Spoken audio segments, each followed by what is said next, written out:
That's right. No, no, no. Come here. Come here. Show them your face. Show them your face. All right. Yeah, yeah. No, no, no. I love you. I love you. I know. Yes, I'm tattling on you. All right, but I love you. Okay? There we go. Well, as I imagine you noticed, Audie got into a fight the last time he was wandering around. And I have no idea what he got into a fight with. I know for a fact he got into a fight with a fox once. He's also taken on possums, dogs, you name it.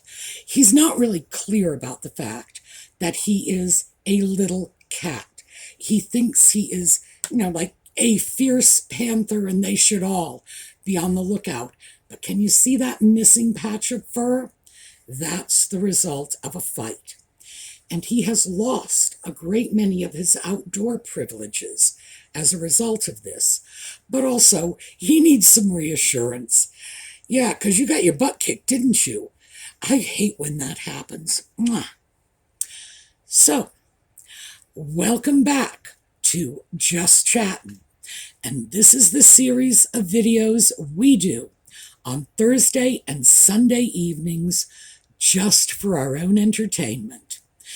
And we certainly do have some entertainment today because I have a list of 10 of the strangest revelations to come out of Harry's new book as a result of these recent leaks from the Spanish language edition that was released several days ahead of schedule. So we're going to talk about them, and believe me, they are weird when we come back.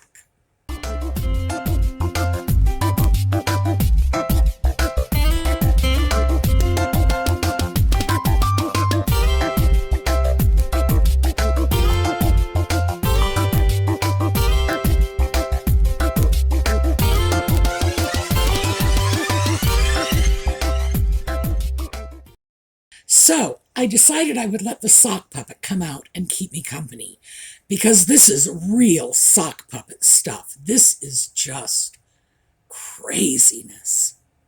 And I grabbed what I thought were the 10 strangest. But keep in mind, I haven't even seen the entire book yet. My copy should be available within the next 12 hours. And I'm going to download it and start in on it immediately, and we'll take a look at the full scope of the disaster that is Harry's autobiography. But for today, we're just going to look at the craziness, and I'm sure there's even more in the book.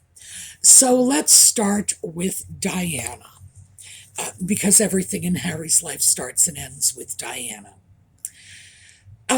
These are quotes from the sock puppet. Yeah, that's you.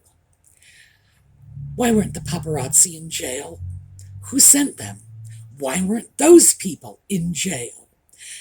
It's nothing but corruption and cover-ups.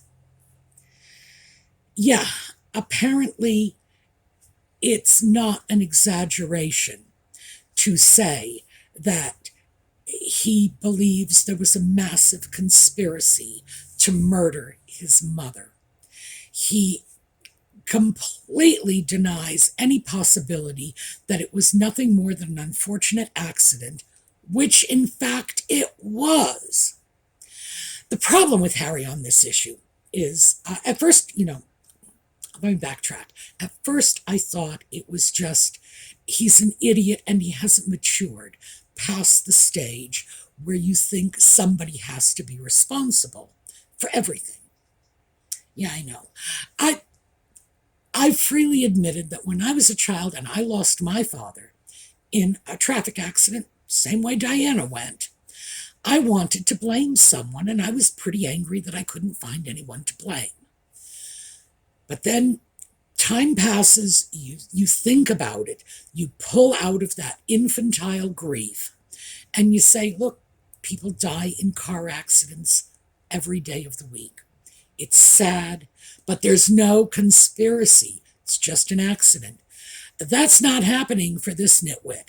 Absolutely not. And as these Diana incidents continue, you're going to start to see a pattern here. And what I've seen is that Harry seems to believe that his mother has achieved godlike status. That, she's up in the heavens, directing things, controlling things.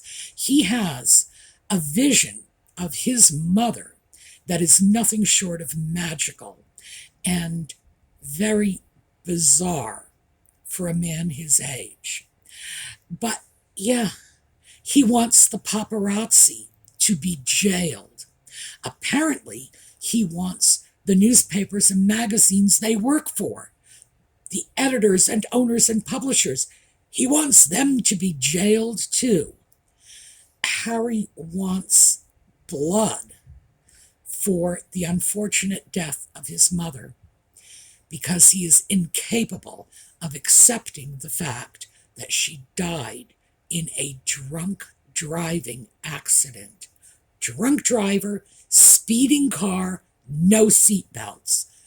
Meanwhile, there was not a single paparazzo on the scene when the first people arrived to find the accident. So, sorry, it just doesn't hold water. But he believes this, and he apparently believes it to a far greater extent than I ever thought was possible. Whoa. And while we are on the subject of dead mother, as if that isn't bad enough, he apparently found himself a psychic, a woman of power, who assured him his mother was still ever present in his life. Now, I know a lot of people believe in psychics. I understand that. And a lot of people believe that psychics can communicate with your dead relatives. And people are going to believe this no matter how many times these aforementioned psychics are proven to be charlatans. No matter how many times someone turns around and says, yeah, she told me the story of my dead father's life. Problem is, my father's alive and well in Missouri. It's a con. It's a scam. And it's part of Harry's sort of cracked notions about his mother. So that was number 2. He sought out a psychic, and he believes her to be a woman with powers. Woohoo! All right. Let's take a look at number 3. He totally blows the whistle on what happened with Nutmeg and Catherine in that whole, she made me cry. No, I made her cry. No, somebody else made somebody else cry. Nutmeg apparently accused Catherine of having baby brain. Now, this doesn't reflect on Harry in any other way than his incompetence, because, frankly, this is the kind of story that you just don't tell about your wife if you care anything for her reputation. Baby brain is just one more variation of the whole stereotype. It's not an archetype, it's a stereotype of women being too emotional because they are controlled by their hormones. This is the kind of slam that women have been receiving for generations, that our hormones take over, we don't think clearly, we're over emotional, and baby brain is just shorthand for hormonal rages. And the very idea that the so-called feminist Nutmeg was throwing that at another woman, a postpartum woman especially, is, well, imagine how dense Harry had to be to actually throw that out there into the book. He shot his beloved wife in the foot and made it very clear that all of her protests, that it was Catherine who made her cry, are just utter nonsense. She got way too personal and in an abusive way with Catherine, and that's clearly where that little row began. Now, the fact is, if anybody had accused me of having baby brain or any kind of hormonal rage, or suggested that because I am a woman, I do not think clearly, that would be the last words they would ever say to me, because they would be permanently out of my life, because I don't like associating with morons, and I certainly don't like associating with sexist morons. And Nutmeg proved herself to be both. And Harry very graciously supplied us with the proof. Take a bow. That's right, because you did it. You did it. It's all on you. This one. This is number 4. Apparently, Harry believes, this is one that I'm going to have trouble getting through with a straight face. Harry believes that Camilla was engaged in a long-term plot, scheming to marry Charles so she could become queen. Now, first of all, Tom Bower, in his biography of Prince Charles, has described Camilla as being one of the laziest people on the planet. She can barely get her butt out of bed by noon. But apparently she was capable of perpetrating a 50-year plot. Because remember, that's how far back it would have to begin. Back in the 70s, plotting for 50 years to trap his father into marriage so she could be queen. Whoa. I mean, that is just crazy. Machiavelli couldn't have undertaken a 50-year-long plot. Once you get past 20 years, it's not a plot anymore, it's a lifestyle. I have no idea how he could actually, well, yes, I do. He's very stupid. That's the only way he could be thinking this to begin with. But you've got to wonder, when he says something like this about Camilla, when you speak about your stepmother, Harry, you should really look a little closer to home. How is it he could see Camilla plotting for 50 years to marry Charles? But the idea that Nutmeg had plotted to entrap him is just absolutely absurd. Oh no, they married for love because she was desperate to have a ginger sock puppet in bed with her. Unbelievable. The man is delusional. And it's like we've got proof after proof of this. Number 5. This was the William and Kate told me to wear the Nazi uniform. Really? Well, why don't we start with the fact that the incident was almost 20 years ago. And the idea that he's got to dig this out and then bounce it back onto his brother, not just his brother, but his brother and his brother's wife. It was their fault, which shows that even 20 years later, he's still not taking responsibility for this. Now, this ties in very neatly into a statement that he made on I believe this was in one of the pre-book interviews, where he said he thought he was probably bigoted.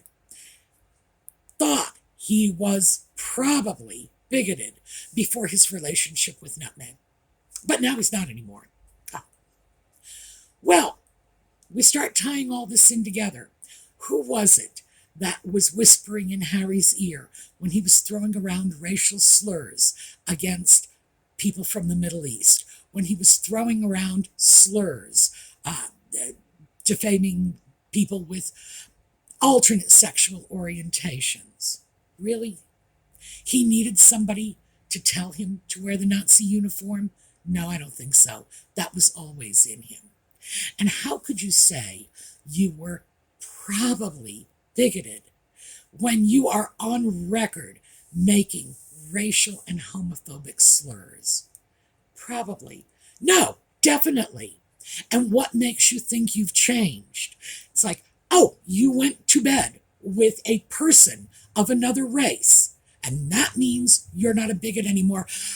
Harry, I know men, and I'm talking serious bubbas here, and they have a thing for minority women. And it has nothing to do with racial tolerance, believe me, just the opposite. It's racial intolerance. No, that is cuckoo. But yeah, he slept with a woman who is racially mixed, therefore he's not a bigot. It's like, yep, I'm telling you, you share that with those bubbas, maybe they'll buy it. All right, next up, William's hair loss means that he looks less like Diana. And given the fact that William's hair loss is less pronounced than Harry's, that must mean Harry looks more like Diana, even though he didn't come quite out and say it. He left that equation there. The fact is, William has always rather strongly resembled Diana. Always. And the loss of hair isn't changing it. But to take that swipe at William, that his hair loss is so much more pronounced, is not a swipe at all.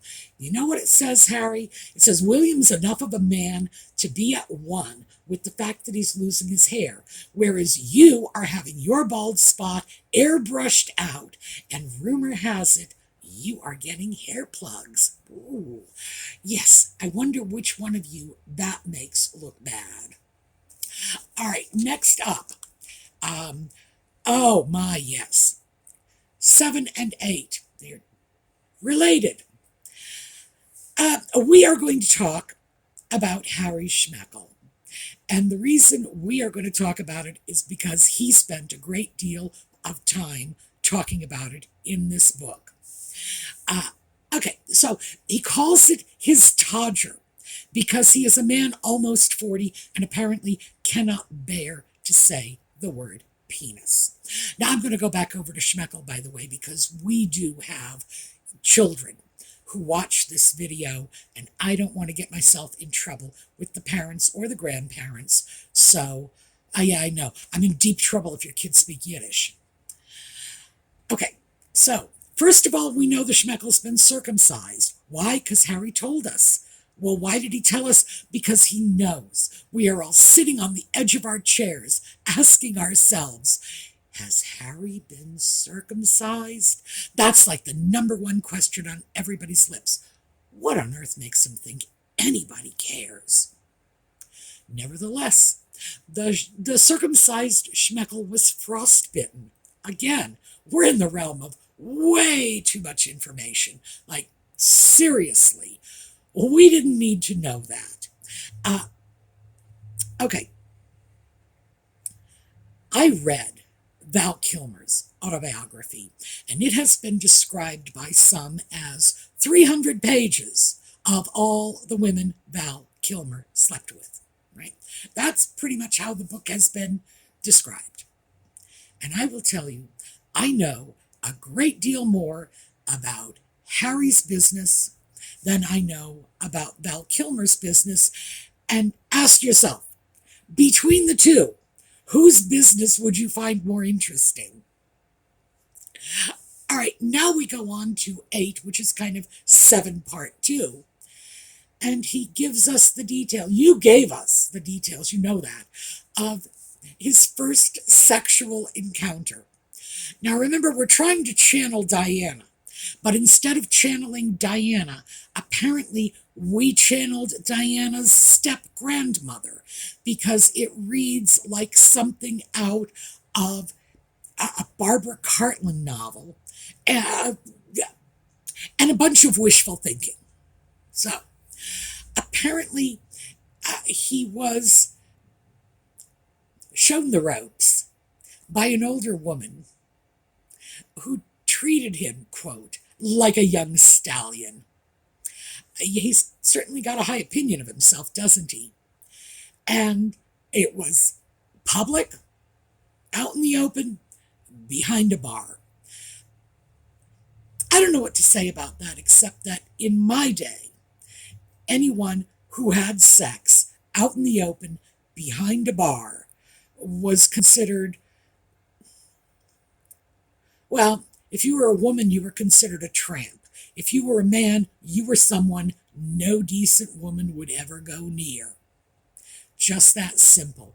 That is just sleazy. And it is utterly unnecessary. I don't know. Why do you think anybody wants to know about your sex life? It's like, ew, thank you. That's like hearing about the sex life of your stupid little cousin, the one who gets in trouble all the time and stayed back in 6th grade. That one. You really want to hear about his sex life? No one wants to hear about your sex life. But apparently it's utterly fascinating to him, so naturally he's sure it's going to be utterly fascinating to us. Okay. William and Kate. We've got another William and Kate one.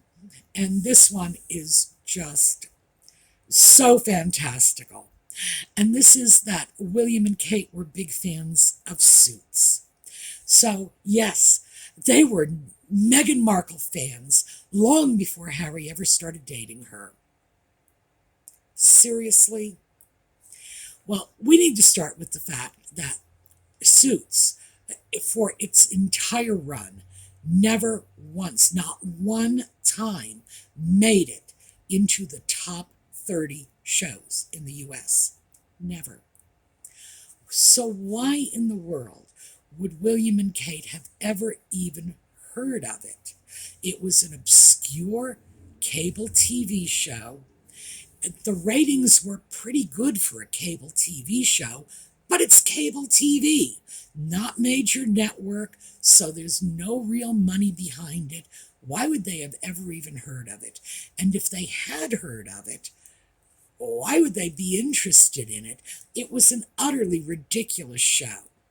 And the idea that this is what William and Kate were doing, religiously watching, first of all, any television show, like they have time for that, and an obscure cable show, no. I think that was simply a little personal indulgence of Harry's, that they were fans of his wife because he hit the jackpot, because he's so wonderful. And that's certainly what's coming out in this little biography. I think the strangest one, though, this is just like out there bizarre. And so this is the one I've saved for last, number 10. And this is that after Nutmeg's alleged miscarriage, they left the hospital with the packet of human remains of the child, buried it in a shallow, hand-dug grave somewhere. It was absolutely ridiculous. First of all, it is illegal to dispose of human remains that way. I don't know of a single state in the U.S. that allows it. And there's a reason for that.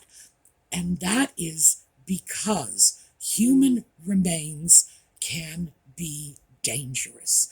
In other words, they can carry bacteria, disease, etc. Therefore, the states have taken control over how they can or cannot be disposed of. And that is as it should be, because you just can't go around dumping potentially hazardous waste. I know people are going to say, well, it's human. Human remains are potentially hazardous waste. Can't go dumping them anywhere. You can contaminate a water supply with human remains. And I know that sounds disgusting, but it has happened many times in the past. And then you have human remains in the water supply. And just think about this. If you give it a moment's thought, you will understand that whatever state you are in ought to be doing this. This is a good thing that they do not allow us to just dispose of human remains any way we want to, anywhere we want to. No, I don't care if you are the Queen's grandson, which in fact was all he was at the time. Nobody's going to let you take the human remains out. It's illegal. And no one's going to let you bury it in a shallow grave. And graves are 6 feet deep for a reason. That is also something that is almost universally mandated by law. You have to bury them deep in the ground because a shallow grave can and will be dug up by wildlife. And in California, you got a lot of remains-eating wildlife out there. So that was completely cuckoo. If, in fact, there is any truth at all to this, then Nutmeg and the Ginger Sock Puppet, both of you, belong in jail because they are endangering public health and safety. So, fortunately, I don't think there's a grain of truth in this. I think the story came from another story, because that's the way Nutmeg works. She just cribs other people's stories. Histrionics do that. That's their MO. Diana apparently arranged to have a friend bury their miscarried fetus somewhere on the palace grounds. And what they can do in the UK and what they can do on the palace grounds are things I know nothing about. I have no idea what the law is over there. I do know what the law is over here and why. And it cannot be done for health and safety reasons. Now, what you can do, however, is you can bury cremated remains in some states, not all, but you can bury cremated remains out in your backyard if you want to. No one's going to argue about that. So, I just think this is another instance where they have no idea what it is they are saying, but they're willing to say it anyway. So that, I think, was probably the capper, the strangest and most bizarre story. Why would anybody even want to do something like that with their own child remains? But then again, I'm not even sure the miscarriage ever took place. So I feel some sense of security in knowing that this was very likely a complete fabrication, start to finish, and they are not intentionally endangering public safety. Not that I think they'd lose any sleep over it, but that was certainly the most peculiar. And for some reason, he thinks this means we will think well of him. Somehow, this bizarre story, all these bizarre stories, are intended to improve our opinion of him. Like I said at the beginning, he is delusional. Totally delusional. So, I'm going to put you away now, just so you know. Oh, by the way, I should mention, I have tried to circumcise the sock puppet. You know what the problem is? The minute you clip one thread, the entire puppet begins to unravel. So I'm still curious about how he managed to get himself circumcised. That's a stumper for me. So this is what I have for you today. I am going to get the full copy of the book, as I say, within about 12 hours. And as soon as I can download it, I am going to start in on it. And we will see what the other little gems are. Because in a situation like this, there is going to be a lot of stuff buried within the book. The newspapers will grab the big stories, but the real fun stuff is going to be the subtle things, the things that are hidden, the things that are just barely on the surface. And we'll be taking a look at this as time passes. So, have a terrific week. We are going to take a look at a slideshow on the way out, and I will see you all next time.